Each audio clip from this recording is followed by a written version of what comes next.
I've completed my 50-week dollar cost averaging into China, and yay, I'm close to break even. But also no yay, I mean, like, it took a year to break even, then breaking even doesn't make anyone rich. I understand that. You know, if you're curious to find out what it looks like inside, I have full details for you, and stay tuned right to the end because I have 3 key learning points to share with you. And with that, let's roll in the intro video.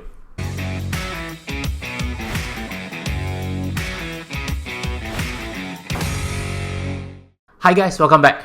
Now, I've covered China quite a bit on this channel because I believe if it is one of the cheapest markets that is right now, then definitely we should pay some attention to it. There's a lot of distress, there's a lot of negativity, there's a lot of depression in terms of outlook. I understand the concerns because everybody who has been investing for the last 2 years have seen negative news on China. But let me show you how it looks like for my first portfolio first, which was first created on 12th of December 2021. I thought China was cheap already back then.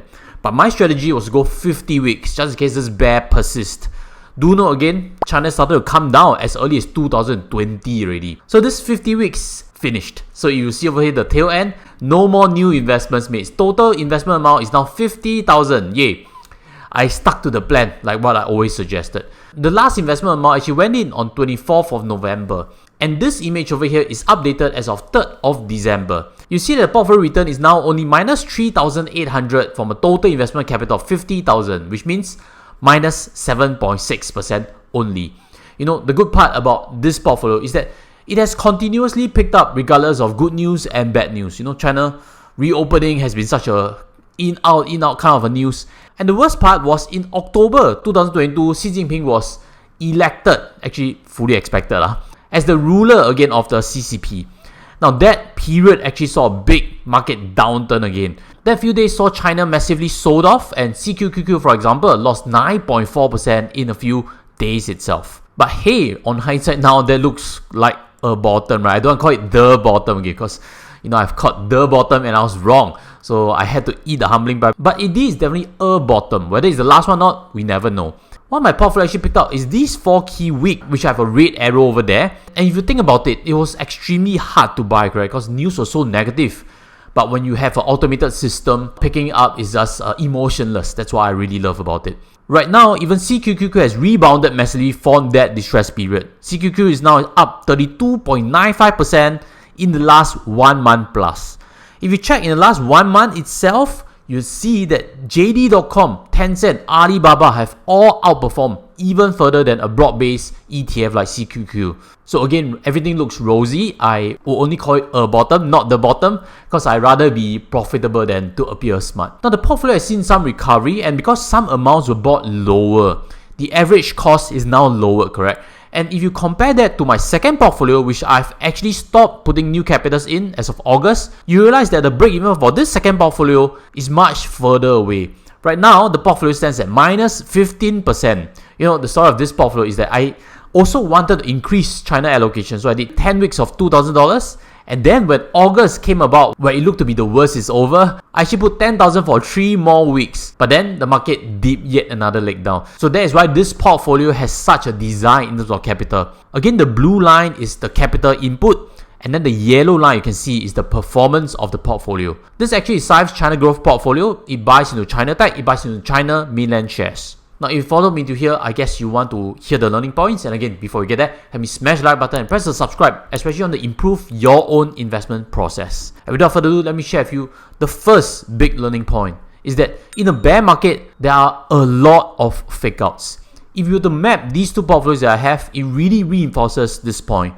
The moment I thought China had the bottom already, instead it was just one of the event. I put more in and then that was just yet another fake out. The one on the left again is the 50 weeks consistent 1000 week going in, and it has clearly outperformed. I've also seen comments that hey, the one with dollar cost averaging consistently has a worse time weighted average return, correct? Minus 28% versus minus 22%. That first glance interpretation may not be correct because do know again, time weighted return depends on when you put in that capital. That's why that negative is a bit bigger, which means if you put $1 in today and tomorrow it drops 3%, the time weighted return is huge because you're going to analyze that. As of right now, many people are calling the end of the Nasdaq bear market. I think that is premature. I think that is going to see some disappointment. Things don't recover in a straight line also. So if you are punting for the bottom and putting big amounts in, you might get disappointed. So I rather you space it out. Don't lose heart in a bear market. And one of the key ways is not to be 100% sure that you've identified the bottom. Lesson number 2 is that in a bear market, dollar cost averaging will really save you big time if you have a bagholder tendency. Now let me get to that in a while, but let me show you firstly what has been experienced for someone who has bought CQQQ at the end of December 2021. You realize that that investor will have lost minus 40% versus where I'm at minus 7.6%. I think the chances of me recovering and making profits are a lot better. Pumping big amounts and getting overly aggressive can hurt the portfolio. I've actually covered this on the recent JOSH TAN Finance Summit, whereby I explain in deciding skew of an investor, there are things that cannot happen. And many people have actually experienced this in the last few years. When market went up, they actually did an outperformance, but when market came down, they have actually destroyed their own portfolios. So a big learning point again is make money slowly. That is something that Warren Buffett has reinforced. As of right now, everybody seems to expect 3 to 6%, overwhelming 59% of it, correct? This actually comes from OCBC's wellness survey. 3 to 6%, you can get it with Singapore Savings Bond already. It shows that market participants are pessimistic, and that is where, typically in the next few years ahead, average rate of return on equities are looking to be rosy, especially if you are looking to follow me and be contrarian. The third key learning point again, and before I get that, smash the like button if you haven't done so, is that when you buy in a crisis and you patiently accumulate, it is actually very easy to make profits. Let me illustrate with you my journey with numbers to back it up. Right now, if the price of this China SIFE growth portfolio is $1 and my first portfolio is minus 7.6%, correct? That means my average portfolio cost is $1.082. Again, it's not 1.076. That is a common misconception. That also means that my second portfolio at minus 15%, the average cost is $1.176 if the price right now for SIFE China growth portfolio is $1. This reinforces the point. When a portfolio is down 15%, you need 17.6% to recover back to where you have been. It also reinforces the point. When you lose big amounts, it's very difficult to recover back.